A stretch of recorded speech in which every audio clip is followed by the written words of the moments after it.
Several years ago, I unintentionally founded the village we named Circumstances, which remained unincorporated. Since then, it has grown to a population of 349. I had a stroke of luck. After dropping off another trailer load of brand-name bandages in Texas, which needed sterilizing before hitting the retail shelves, I called in to confirm I was clear. Dispatch then gave me a pickup order that allowed me to return home 2 days ahead of schedule. Thanks to my hazardous materials license, I was one of the few capable of handling the job. The pickup location was just a half-hour drive away, so I set off, refueling along the way. Once loaded, I immediately hit the road again. The drop-off point only an hour from home. While driving, I double-checked that the entire load was secure. This haul paid twice the usual rate.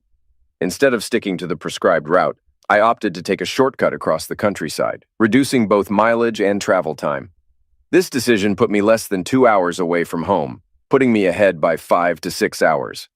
Approaching an intersection of two rural roads, I noticed a handwritten sign indicating property for sale before county acquisition.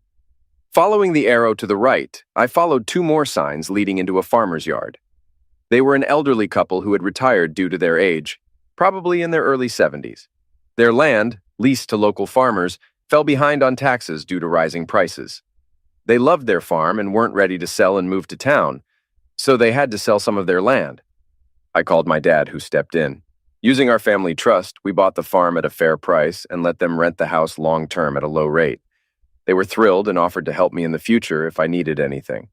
I asked my dad to carve out and separate 10 acres at the intersection of the original 200-acre farm. It was an ideal spot to build a convenience store and gas station since the nearest major town was an hour away. Once I left, I suggested to my dad that he visit and try to buy the surrounding land around the intersection as cheaply as possible.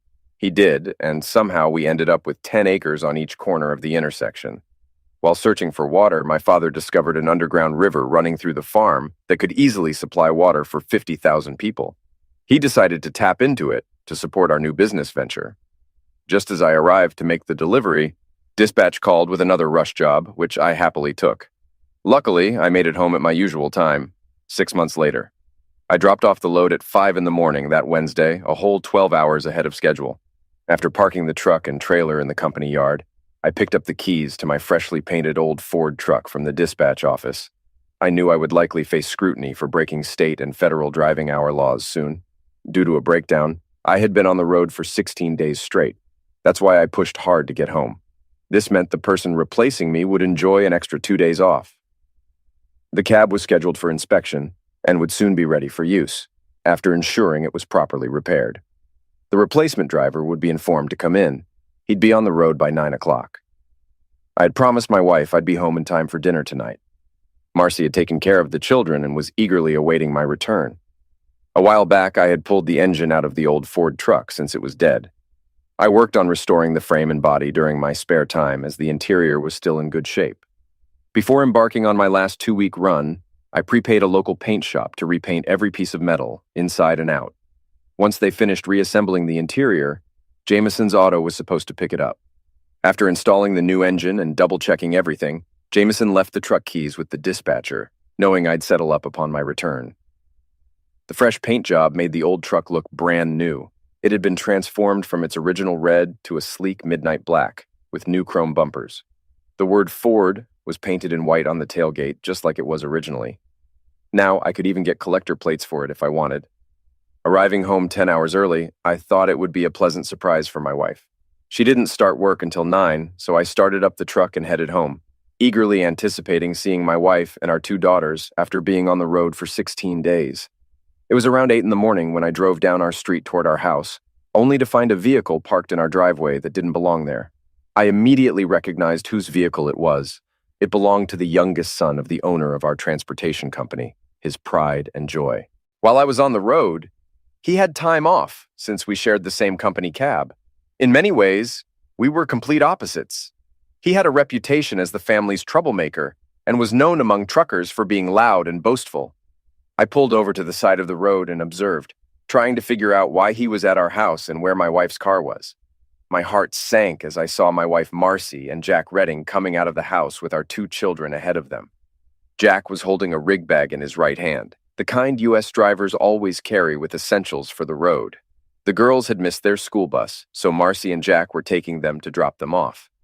I recorded a video of them using my cell phone.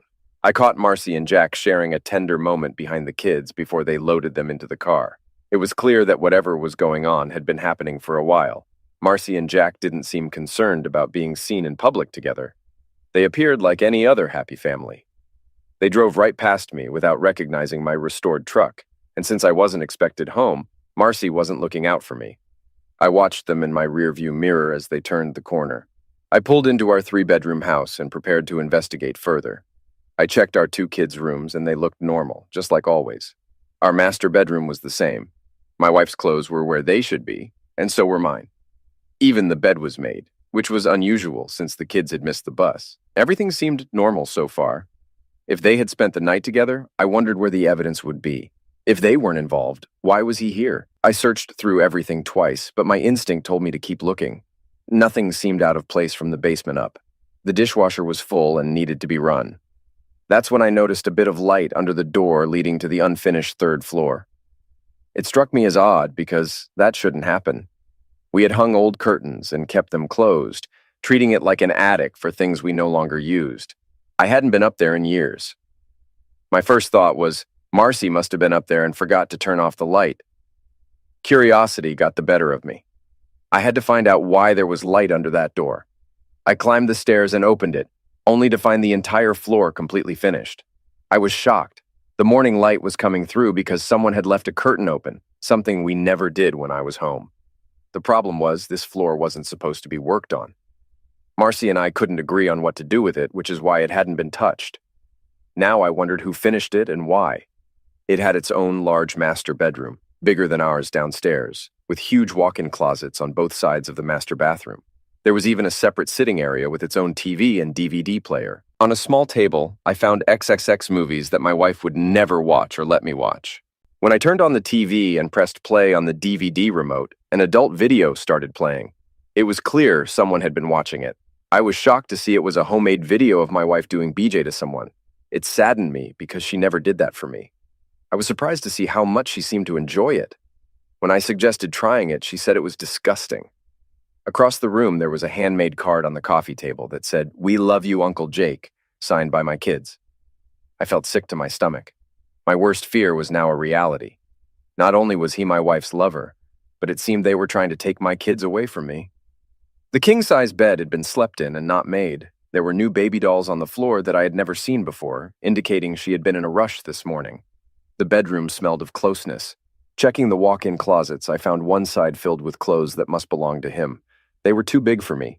The other side had more of her clothes, including sensual evening wear she had never worn for me. I no longer had any doubt. Marcy and Jack were lovers.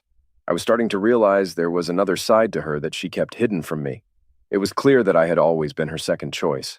What did my children know about all this? I used my cell phone to record everything I found. I made sure to hold up one of his shirts, showing how it was too big for me in the mirror to prove it was his. A framed picture of him with his parents caught my attention, and I recorded every detail of the room before stopping and saving the video. I watched the TV again and rewound the disc. Marcy appeared to enjoy being controlled like the video proved she was. I captured the moment when the camera moved up to show the man's pleasure in his eyes. It was Jack Redding, my boss's son. This was the second clip I saved. I figured I now had all the evidence I needed. I went down to the basement, grabbed our 3-piece luggage set, and packed all my clothes. As an afterthought, I returned to the 3rd floor to remove the disc with their homemade SXXX video recorded on it. I packed it into one of the suitcases and left them by the front door. I would come back for them later. There were more important things I needed to do.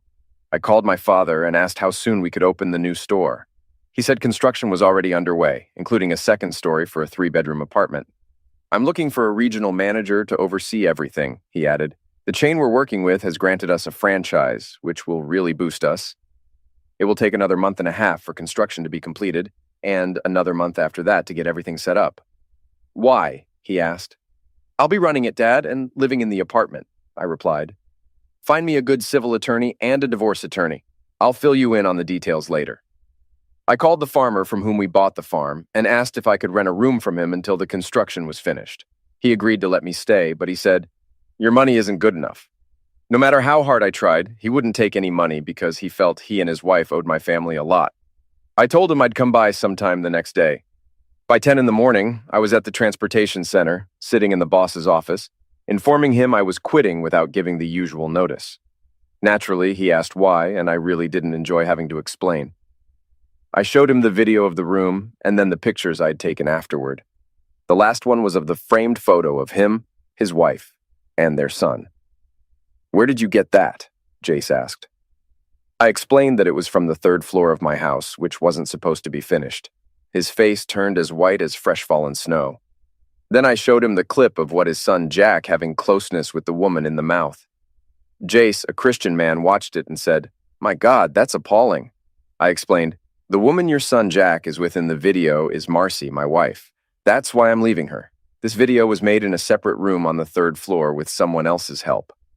Confused and unsure, I added, "I'm sorry, but because of what your son and my wife did, I have no choice but to quit my job if I want a chance to get custody of my 2 daughters in the divorce." Jace immediately called the accountant to issue my final paycheck and included a bonus of $10,000 because of his son's actions. He told me to keep quiet and come to his office as soon as possible. "Are the children his or yours?" Jace Redding asked seriously. "They both look like Marcy, so I believe they are mine. I don't think this affair has been going on for long," I replied.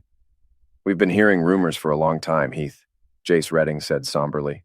"The only way to know for sure is to have a DNA test done." "I suggest you have Jack request it," I said sadly. "Please don't say anything to anyone. I want Marcy to find out on her own tonight that I know what's been going on. Just so you know, Heath Cummings, I don't approve of my son's actions. When he returns in 2 weeks, he's gone. We've heard rumors for years that he was involved with a married woman, doing things behind her husband's back. But we never had proof.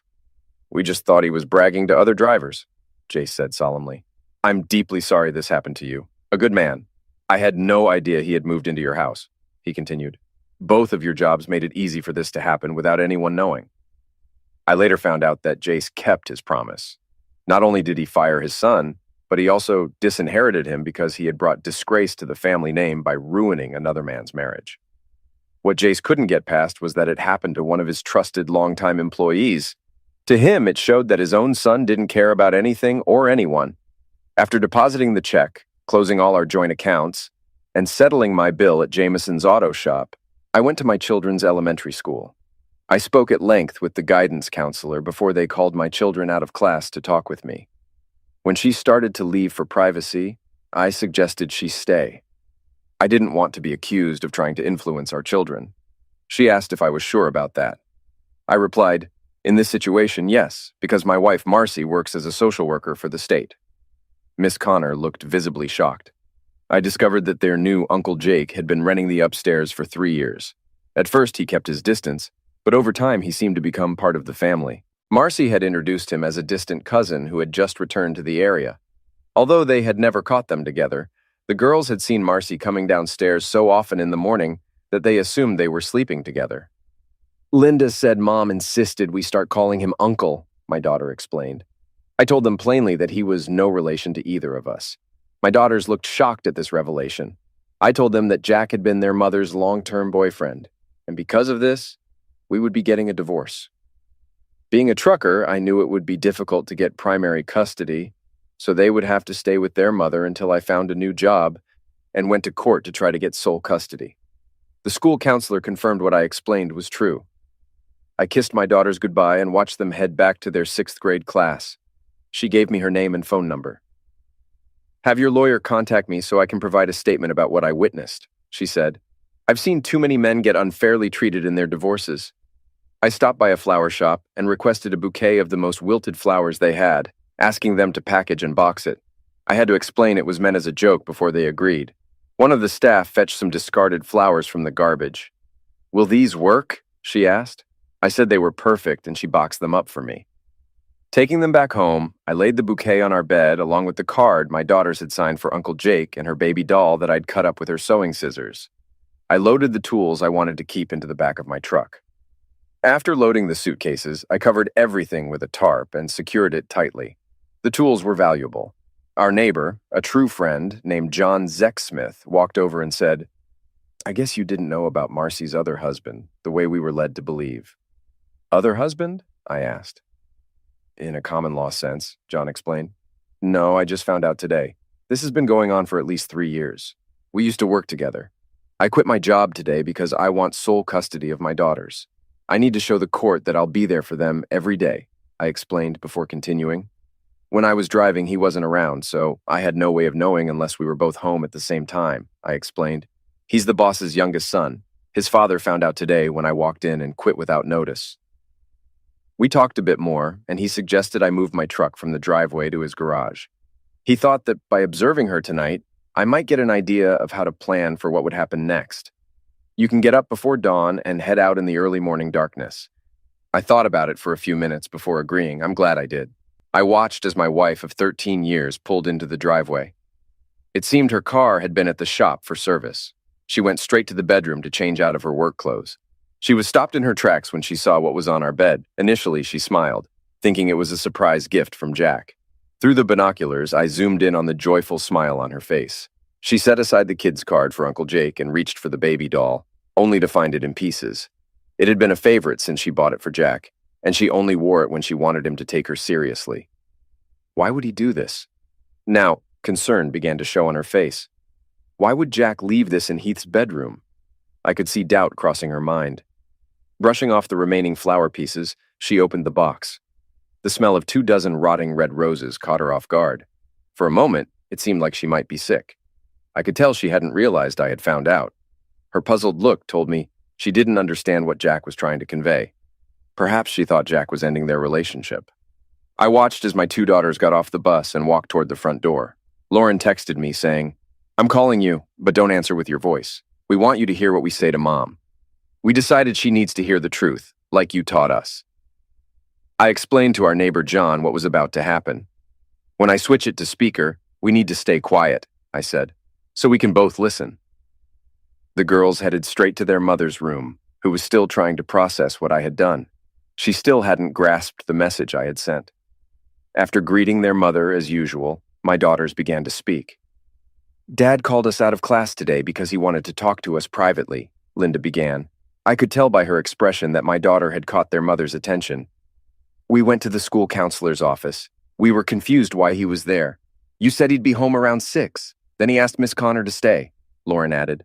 "The first thing he asked us was who Uncle Jack is and how long he's been living with us. I told him he's a distant cousin of yours who moved back to the area," Linda explained. Fear appeared on Marcy's face. Now she knew who had left the message on the bed. "Dad had no idea you had finished the 3rd floor while he was on the road. You told us it was a surprise for him," Lauren revealed. "Now we know it wasn't. We kept our promise to keep your secret, and boy was Dad surprised," Linda added. "He said he didn't find out it was finished until today," Lauren said. "Mom, you taught us not to lie, but I guess we've learned that it's okay for you to lie to everyone in the family." Marcy started crying, tears flowing freely. "Dad didn't know Uncle Jack had been renting the 3rd floor from us for over 3 years, Linda stated. "We had to explain that while he was on the road, you never slept in the bed that you and Dad shared when he was home." "We knew because it was never made up before you left for work," Lauren pointed out. Marcy turned pale. Her own daughters had exposed her because of her actions. Even something as simple as an unmade bed was bringing her down. She had always insisted that the girls make their beds before starting their day. "We told Dad we never actually caught you with Uncle Jack, but we did see you coming downstairs regularly from the 3rd floor in the mornings when he wasn't home," Lauren explained. "Dad said he's divorcing you because Jack isn't a relative. He's your long-term lover, hidden from me by Mom. Dad said Mom used me for a long time to support him and her lifestyle, not for our family's benefit. It means my life with her has been a lie. He said we have to stay with you until he finds a new job.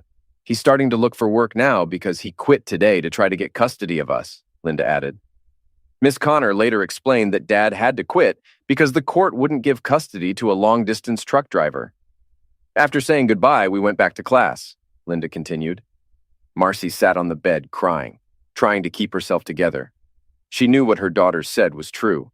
Heath was doing the right thing by preparing for the battle ahead. Being a social worker, she understood what the state would consider during their evaluation for the court. "We broke down so the school counselor had to take us out of class for the rest of the day," Linda said. "We had a long talk about everything as she tried to calm us down." We learned that cheating on your spouse is adultery, Mom, Lauren said. Miss Connor told us it's the worst betrayal a married couple can commit. It seems like you're not bothered by it. Otherwise, we wouldn't be having this conversation, Linda said. Miss Connor wondered why you thought you could get away with living with two men for so long. Marcy muttered to herself, I don't have two husbands, just Heath and a live-in lover. Then she saw it from another perspective and realized that's how most people would see it. Heath, driven by his pride, had no choice but to file for divorce. In his eyes, she had been using him and treating him like a fool. Linda and I talked a lot about you sleeping with another man, and we've concluded that you must not only hate Dad, but both of us too, because that's the only explanation for what you did and why you did it for so long, Lauren said. Miss Connor said no one who truly loved or respected our father would do what you did, Linda added. Marcy sobbed uncontrollably, her body shaking. She never expected to be caught or confronted by her daughters about it.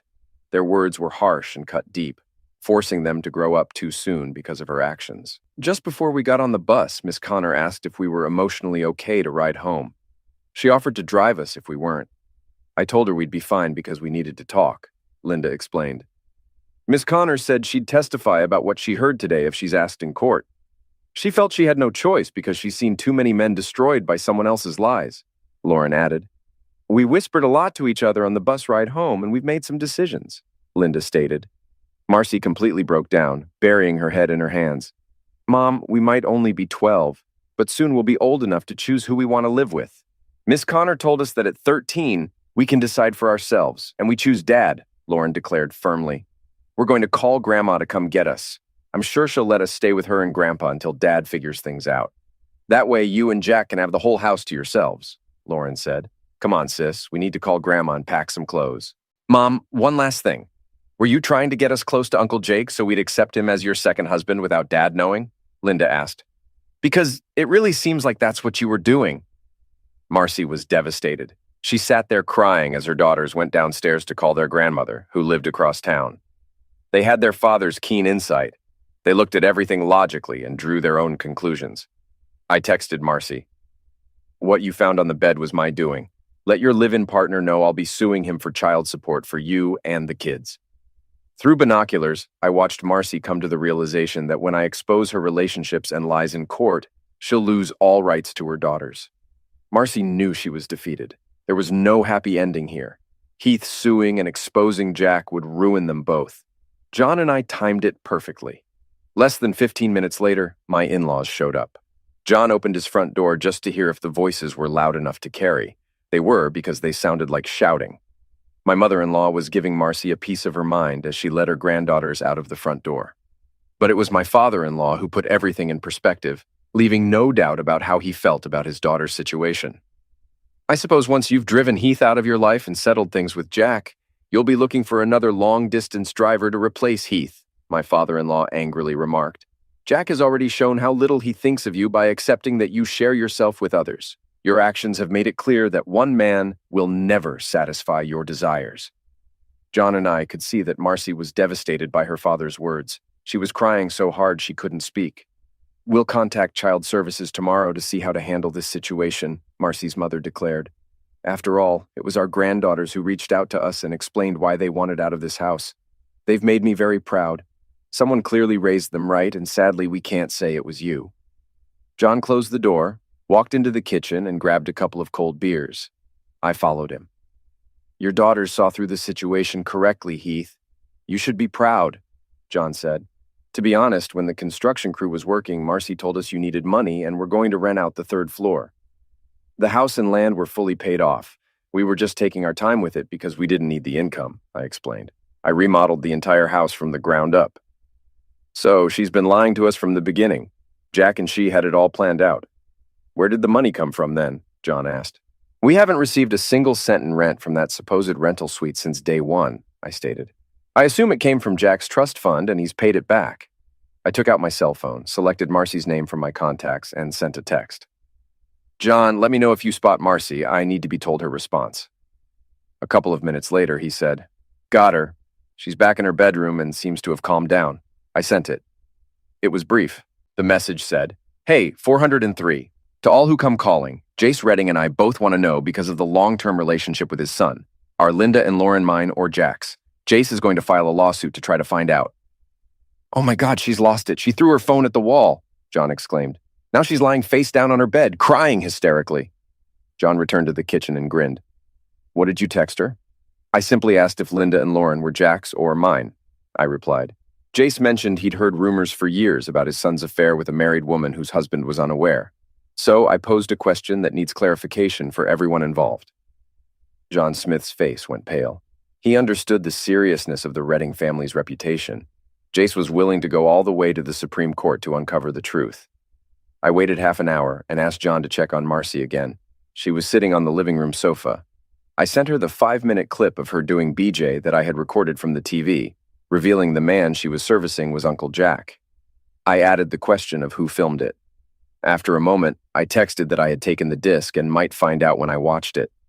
Marcy's lost it again, John said. I don't want details, but she vomited all over the living room rug. I left at 5 in the morning after sending what I had recorded the day before to everyone we knew, whether friend or foe. Accompanying the text was, "This is what I showed to Jace Redding when he asked why I had to quit." The second video was also filmed on the same floor as the bedroom with someone else's help. Neighbors openly say Jack Redding is Marcy's second husband. Marcy had told neighbors I agreed to the arrangement. That's not true. I found out yesterday, and I'm planning to file for divorce and sue Jack Redding for several reasons. For most people, it wasn't going to be a good start to their day. I stopped at the friendly truck stop just on the edge of town and ordered myself a trucker's breakfast. I parked my truck so I could see it from my booth window as I ate. I'm sorry, Heath. No man deserves what happened to you, Maureen, Marcy's younger sister, said. Mind if I join you? I nodded, so she sat down across from me. I sipped my hot coffee slowly. Mom and Dad told me last night. The girls spilled everything as soon as they got home. We've all been blindsided by this, Maureen explained. Please, if you change your phone number, let us know. We won't give it to Marcy. The number will stay the same, Maureen, I assured her. I was planning to quit in 2 months anyway because my girls are growing up and I wanted to be home at night when they start their active teenage years. What was my sister thinking? Maureen muttered. There's no way you would ever go along with Marcy having a second husband. I don't think we'll ever know, I replied. Maybe it started as a harmless friendship, but it escalated into something it shouldn't have. Either way, she seemed to be enjoying it, from what I can tell. Apparently, it's been going on much longer than the 3 years we found out about. What do you mean? Maureen asked. Jace Redding, when I explained why I was quitting, told me there were rumors that his youngest son had been involved with a married woman for years, I explained. He asked if Linda and Lauren were Jack's. Oh, crap. Who else knows? She asked. I opened my text messages to Marcy and let her read what I sent her last night. Then I showed her what I sent out this morning. By the time she finished viewing, she had to wipe her tear-stained eyes. What she already knew was bad had just gotten a lot worse. The video showed their relationship involved another person. At the end of the day, everyone will find out, I said. Jace will make his search for the truth public. It might turn out that both girls are mine or both are Jack's, or maybe neither of us is their biological father.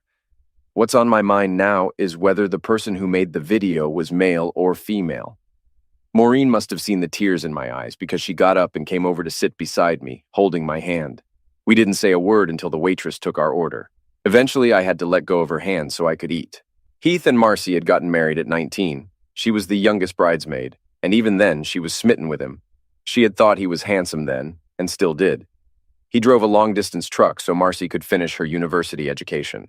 When she graduated and got a job with the state, she had her pick of locations, but chose one near her hometown. Now, Heath understood it was to be closer to her first love, Jack, whom their parents never approved of. Maureen looked at Heath and felt he couldn't handle knowing that right now. When Heath was home, Marcy spent as much free time with him as she could. He was an honest man who treated her as an equal. Whenever she had problems, he was the one she turned to. He taught her to consider things from all angles, making big problems seem small. Falling in love with him wasn't difficult for her, it felt genuine, setting a high standard for any man who courted her after. Her parents expected her to marry, but Maureen couldn't tell them she loved someone else, someone she always had. Heath was a loyal man who never looked at another woman. She needed to find a way to keep Heath in her life for now. When the time was right, she'd make her move and prove to him once and for all that he had married the wrong sister. Heath, do you know where you'll be staying? Maureen asked. Linda and Lauren asked Mom and Dad to take them in.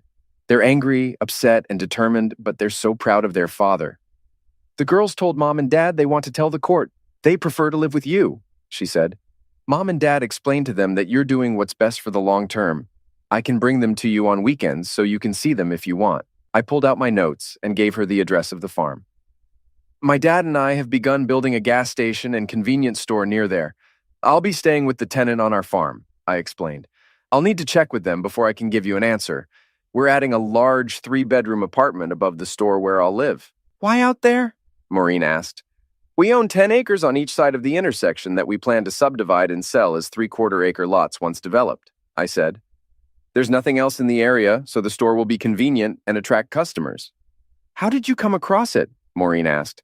According to Google Maps, there's nothing nearby. I was taking a shortcut to save time, I explained. There was heavy traffic on the main road, and I spotted a sign at a 4-way stop, so I followed it. The traffic flow supports the business. After we finished eating, I paid the bill. Maureen leaned in and kissed me on the cheek, as she always did. It brought a smile to my face. Keep this in mind, Heath, Maureen said. There are many of us who have always loved you for the man you are. While driving, I called my father and explained everything. He promised to find me one of the best divorce lawyers available. I checked the mileage and found it was only 75 miles to my destination. I arrived at the construction site just after 8:30. I smiled when I saw it because Dad was going all out. It would feature 8 pumps for cars and small trucks, with 2 additional pumps for big rigs on the far side. The holes were dug and the blocks were set for the start of the spill containment system in case of tank leaks. The concrete floor needed for steel support was underway. I entered the construction trailer and saw Dad's familiar design, typical of his previous projects, except for the new addition, a 2,400 square foot apartment on top. It made me smile because it showed he recognized the area's potential. After about 2 hours, I drove out to the farm. Bill Robinson came out to greet me, admiring my restored old Ford truck. Those were the days when speed, weight, and tough metal ruled. The missus, as Bill affectionately called her, was just about to serve lunch and insisted I join. She prepared a hearty farmer's meal and was delighted by how much I ate. After the meal, I helped her clean up. While she put away the leftovers, I started washing the dishes. She noticed I wasn't wearing a wedding ring anymore. By the time we finished drying and putting away the dishes, a fresh pot of perked coffee was ready. I spent the next 2 hours filling her in on the events of the last 2 days.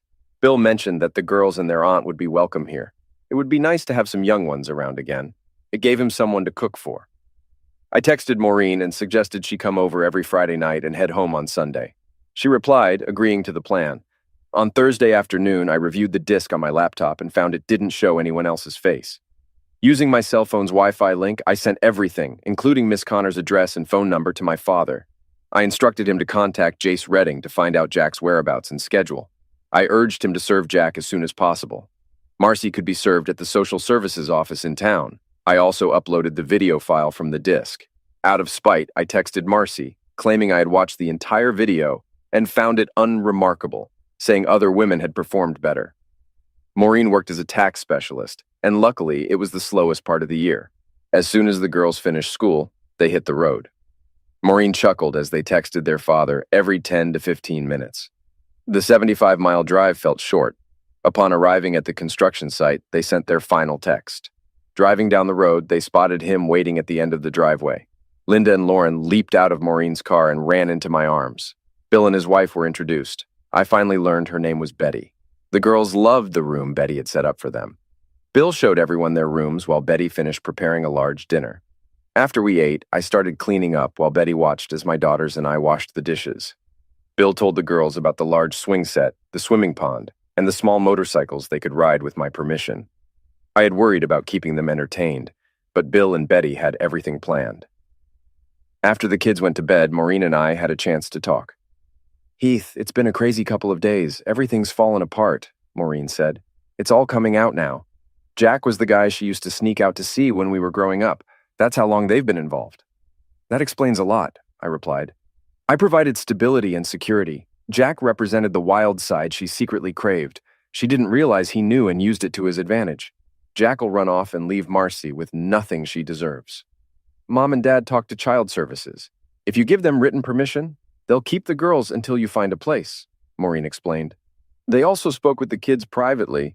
And afterward, we were all told that due to Marcy's lifestyle, they couldn't recommend she get custody. Maureen saw tears running down my face. It finally hit me. I told her to go, but she refused and stayed with me. Marcy sat at the kitchen table, reflecting on the past 2 days. Thursday had been quiet. Today had been anything but. Jace Redding served her with court papers while she was at work. He was taking her to court to establish whether her daughters were biologically linked to him. To be honest, it had been so many years since the twins were born that she couldn't even recall the details anymore. Heath had warned her that a legal battle was looming, but initially she dismissed it as his anger.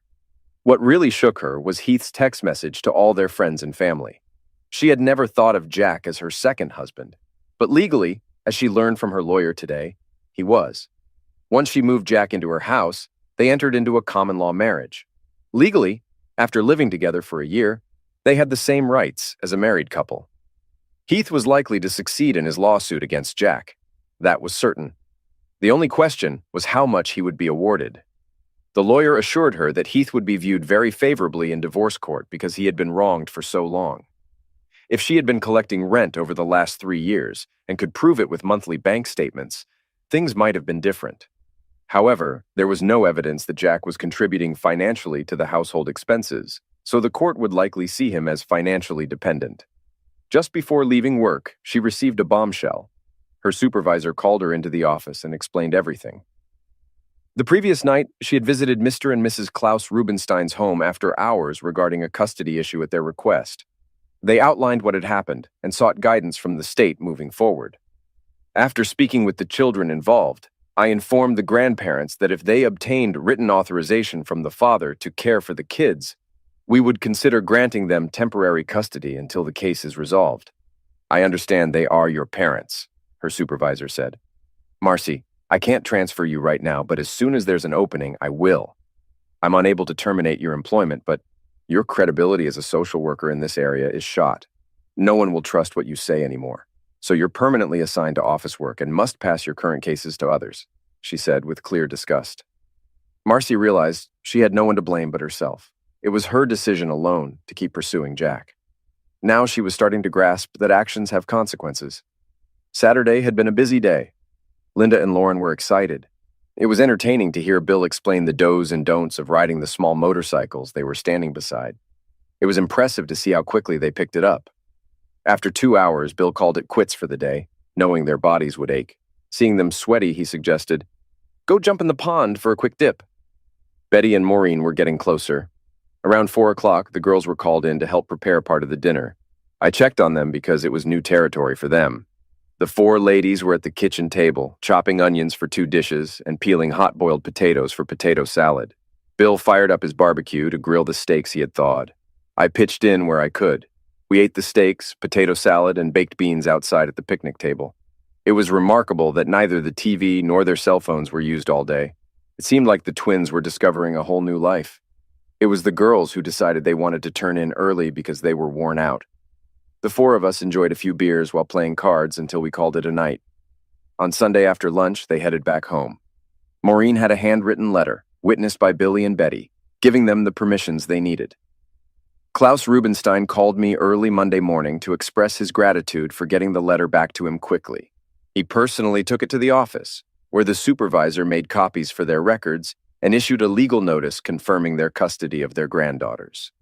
We discussed the history of his daughter and Jack, and I learned many things I hadn't known before. The following Friday morning, Jake Redding was in Austin, Texas, picking up a load of sterilized medical equipment when he was served. That same morning, Marcy Cummings was served shortly after the social services office opened. Maureen texted me asking for my waist measurements. When I asked why, she replied that it was so we could go swimming in the pond with the kids. I texted back, 34. During an early afternoon walk, my phone buzzed with a text from Marcy. "Have you calmed down enough to talk?" I responded, expressing that there was nothing more to discuss since her parents and Maureen had already filled me in on their history, from sneaking out to meet Jack to now. I added that my main question was why she married me if Jack had always been the one. Unsurprisingly, I received no further response. I couldn't tell who was more excited when Maureen arrived with the kids. The 3 of us or the 3 of them. Maureen looked absolutely stunning, her smile contagious. After she hugged me, The girls quietly asked if it would be okay to call us Grandpa and Grandma. I agreed, on the condition that they were comfortable with it. As they went to greet Bill and Betty, Maureen surprised me by kissing me firmly on the lips.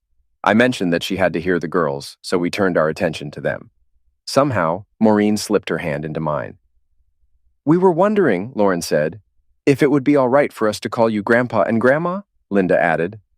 They agreed immediately, but what touched us was that Betty became emotional. We later found out they never had children because she couldn't conceive. Hearing those words from my daughters was something she never expected in her life. After dinner, I updated Maureen that both Marcy and Jack Redding had been served. Then I showed her Marcy's last message and my response.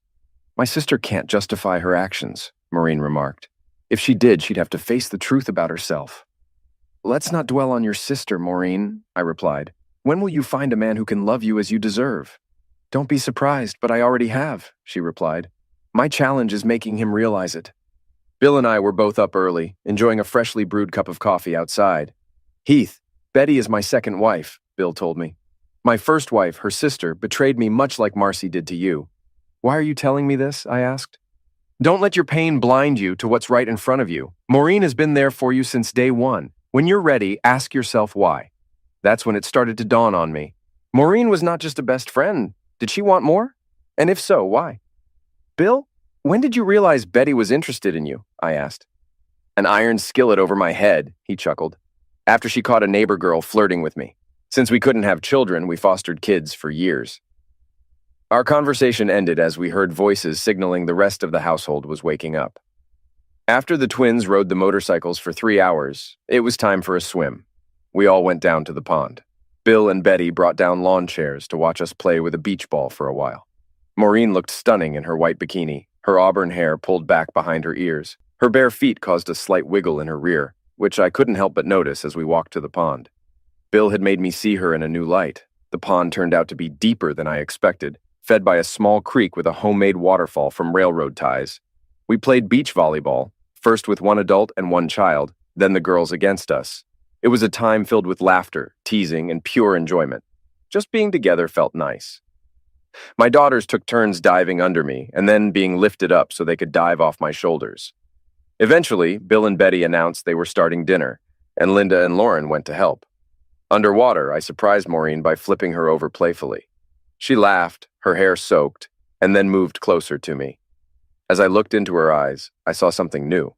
Without a word, I leaned in to kiss her, and our first intimate kiss felt more loving than anything I'd shared with Marcy. "Wow," I exclaimed afterward. "That was intense." Maureen smiled and said softly, "You have no idea how long I've waited for this." She moved closer, and we kissed. We only stopped when Bill called out that dinner would be ready in 20 minutes. Reluctantly, we broke off our kiss and headed back to change for dinner. As soon as we walked into the house, Betty knew exactly what had happened. "Looks like things are falling into place. How did you clue him in?" Betty asked, grinning broadly. "She didn't. I spilled the beans to Heath about your swift moves with the cast iron frying pan," Bill chuckled. The twins overheard and insisted on hearing the story of how Bill and Betty had gotten together. After dinner, once the twins were tucked in bed from the fresh country air wearing them out, I sat on the back porch on a cushioned swing. Maureen joined me, sitting down beside me. I put my arm around her as she leaned against me and said, "Mom figured it out when I brought the twins home last week. To her, I seemed happier than I had in years. I guess my poker face wasn't as good as I thought." "How did she react?" I asked. "There must be a lot of concern given everything that's happening." "She asked if it had come to the point where there was something between us," Maureen said. I honestly told her no. Then she asked how long I'd been in love with you. I said since the summer before you got married. "Wow, that long. And it took all of this for me to realize," I said. "I was expecting a big lecture from her," Maureen continued. "But all she said was if it works out, she'll get Dad to accept it." Then she explained that our dad had been her older sister's reject. She's grateful for that every day. I was kissing Maureen goodbye on Sunday afternoon when Lauren shocked Linda by saying, "Aunt Maureen has been in love with Dad for years. It took what Mom did to him for him to figure it out. If Maureen gets her way, they'll be married as soon as he's divorced." As they drove off, I found myself wondering how my daughter knew. "Heath," Bill said, "let's take a little walk. I have an idea to run by you." We walked off the front of the property, crossed the bridge over the small creek to the other side of the property. There was a nice section of land that had originally been part of the house area. "Wouldn't this be a great spot for a house?" Bill asked. "That way Lauren and Linda could come over any time to ride bikes or horses or whatever they like." "Whose idea was this?" I inquired. "Betty and Maureen's, bright and early this morning," he chuckled. "They're planning to spring the idea on you next week." Klaus called me early Monday morning. Jace Redding had obtained a court order for a DNA test on Lauren and Linda. I had to fill him in on what I knew. He was devastated to hear there was a question about paternity. Until then, he believed Marcy had only been involved with him for the past 3 years. He was so upset by the news that he went to the social services office and publicly disowned his daughter, declaring her dead to him. I spoke with my mother-in-law, who told me that Miss Connor had provided a notarized statement for my lawyer. Jack was due back in town on Wednesday. She asked if I should be around to see what happens. She offered me a place to stay here. I told her I would consider it. I called John Zeck-Smith and asked if I could stay at his house on Tuesday night. He agreed because he had some things to discuss with me. Bill suggested I take his vehicle so no one would recognize it. I agreed on the condition that he take the truck and treat his wife to a day out on the town. He laughed and said, "You're pretty sharp for a young guy." It was already dusk when I arrived in town. I called John to make sure he was home before pulling into his driveway. It appeared that Marcy had another regular male visitor at the house since I had left. He was there at that moment. Looking through John's binoculars, I immediately recognized him as Jack's older married brother. Jace Redding was surprised when I contacted him. I told him I needed to see him and gave him the address where I was staying. When he arrived, I handed him the key to my house, insisting he needed to see something to believe what I had found out. I informed him that I had discovered who was behind the video of Jack and Marcy, revealing they were currently together in the third-floor bedroom. John and I observed him walking towards my front door. Using the key, he entered. "What do you think he's going to do when he finds out who he is?" John asked. "Jace Redding is a proud man. It all depends on how his pride drives him," I replied. "I just hope it doesn't push him too far." We were in the kitchen when we heard the shot. We feared the worst. John dialed emergency.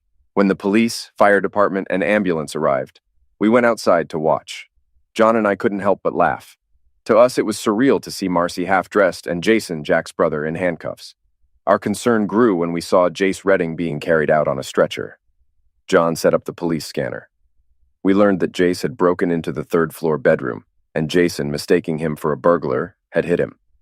Jace was being taken to the hospital with a shoulder injury. Back outside, Marcy, now dressed, noticed me across the street. Her face turned pale. Things had gone from bad to worse for her. "I can't believe it. She was involved with both brothers," John remarked to me. I nodded, admitting I knew there was a third person but wasn't sure who. "I feel sorry for Jace. He doesn't deserve this. No one does." At 6 in the morning on Wednesday, I arrived at my in-laws' place. Klaus Rubenstein was already up, preparing for the day. He greeted me at the door. Over coffee, before anyone else woke up, I told him about what had happened the previous night. Rose, his wife, was surprised to see me but hugged me warmly.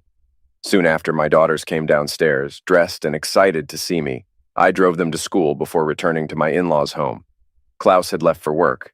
Rose and I had a long conversation about her daughters. We both agreed that Marcy had never truly loved me at all. I visited Jace Redding, who was resting with his wife by his side. When she was introduced to me, she stood up and started to cry as I hugged her. Jace heard me reassuring her not to blame herself for their kids' mistakes. Jace smiled and commented, "Heath has always been calm. I've never seen him lose his temper." "I've come close a few times," I admitted. "I always feared if I lost it, I might end up hurting someone." Jace chuckled. "Jason's in jail. Jack is facing bankruptcy after losing trust. We don't know what Jason's wife will do. It's a real mess. And then there's you. Interested in coming back to management?" I declined, explaining that I had adopted a new outlook on life. Later, I went to the transportation center and watched as Jack signed in and out for the last time. Jace had told me he would be there around 1. It was quite amusing to see him drive off in anger. Knowing his volatile nature, I called John Zeck-Smith and asked him to keep an eye on my house because I anticipated trouble. Maureen was wrapping up her work for the night when the receptionist entered her office. "There's a good-looking guy asking for you. He's holding a dozen red roses," the receptionist said. "He wants to take you out to dinner." Maureen followed her out, curious about who it could be. If I had any doubts about how Maureen felt, they disappeared when I saw her. The tears welling in her eyes said it all. I followed her to her apartment, and after she parked, we went to Outback for their steak and shrimp special. We enjoyed their blooming onion and had a couple of cocktails. Just as we finished our meal, John called. Jack had gotten home before Marcy and was waiting for her, fueled by the alcohol he'd consumed while waiting. With his father in the hospital, his brother in jail, and having lost his job, he blamed it all on Marcy. He was waiting with a tool in hand when she walked through the door. The neighbor, hearing shots, promptly called the police. Marcy was in critical condition and rushed to the emergency room. John said her prognosis wasn't good. I'd told Maureen, who called her parents. We all met at the hospital. 6 hours later, we received the devastating news that Marcy had passed away during surgery due to severe internal bleeding. I called Bill and his wife to update them on the situation. I also mentioned I'd be returning their vehicle on Friday and picking up my truck. It was tough breaking the news of their mother's death to the twins. Klaus and I decided on a closed casket as we made the arrangements. It was hard to believe that one person's actions could permanently alter 11 lives. It's a reminder that our actions always have consequences, even when we don't realize it. On our way back from the burial, Klaus pulled me aside. "Heath, there's no biological link between Jace Redding and the kids," Klaus said softly. "More importantly, how long has Maureen been in love with you?" "According to your wife, since the summer before Marcy and I got married," I replied. "Did she also tell you that her sister rejected me over 35 years ago?" Klaus added. "I've always been grateful for that. If you and Maureen can make it work, you have my full support." That was the moment I began to rebuild my life. Fast forward 5 years. I watch Linda and Lauren waiting for the bus. My wife, Maureen, keeps busy with our 2 young sons. Bill and Betty have embraced their roles as loving grandparents. Our village has grown around the gas station and convenience store, now even boasting its own post office. In warmer weather, I walk from our house by the pond to work. Jace Redding and his wife visit us often. His eldest son's ex-wife and their children live nearby. Jack received a 10 to 25-year sentence for involuntary manslaughter. Jason's charges were reduced to a misdemeanor. As for the name of our community, it came from Bill, who painted a sign that reads, "We are all here because of circumstances," and placed it at the crossroads.